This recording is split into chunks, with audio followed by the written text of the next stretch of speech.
আবারও ইসরায়েলকে লক্ষ্য করে একাধিক ব্যালিস্টিক ক্ষেপণাস্ত্র ছুড়ল ইরান। এবারের হামলা লক্ষ্যবস্তু করা হয় ইসরায়েলের গুরুত্বপূর্ণ শহর তেল আবিব। এর আগে ইরানি হামলার আশঙ্কা অনুমান করে প্রধানমন্ত্রী নেতানিয়াহুকে গোপন বাংকারে নিরাপদ আশ্রয়ে নিয়ে যাওয়া হয়।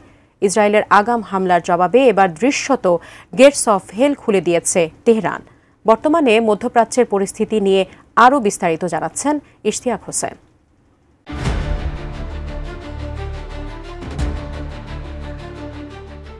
ইরান ও ইসরায়েলের মধ্যে চলমান উত্তেজনা ভয়াবহ রূপ নিয়েছে। ১৬ জুন ভোরে ইরানের ছোড়া ক্ষেপণাস্ত্র সরাসরি ইসরায়েলের তেল আবিব এবং উপকূলীয় শহর হাইফায় আঘাত হানে। এই হামলায় এখন পর্যন্ত অন্তত ৩ জন নিহত ও বহু মানুষ আহত হয়েছেন বলে জানিয়েছে ইসরায়েলের জাতীয় জরুরি সেবা বিভাগ।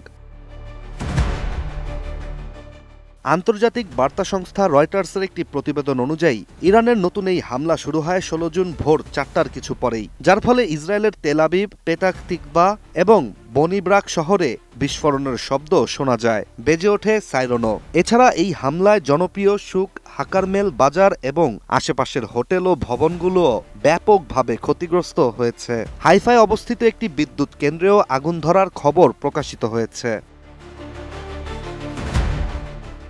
এসএমসি ওটসালাইন এলো আরো উন্নত নতুন প্যাকে, জীবন বাঁচায়, জীবনকে এগিয়ে নিয়ে যায়।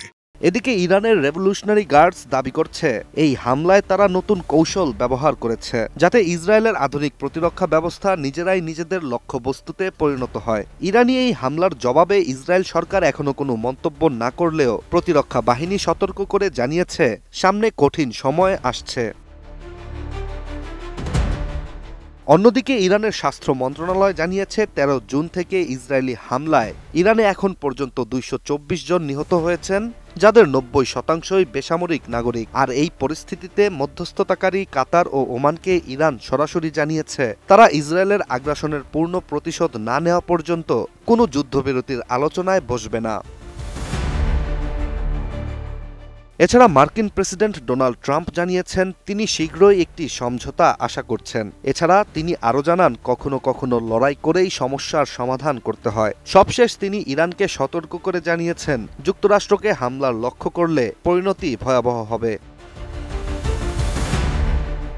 বিশ্লেষকদের ধারণা সাম্প্রতিক এই সংঘর্ষ মধ্যপ্রাচ্যে বড় ধরনের যুদ্ধের ইঙ্গিত দিচ্ছে, আর এই সংঘাতের প্রভাব পড়তে পারে আন্তর্জাতিক কূটনীতি ও বৈশ্বিক জ্বালানির বাজারেও।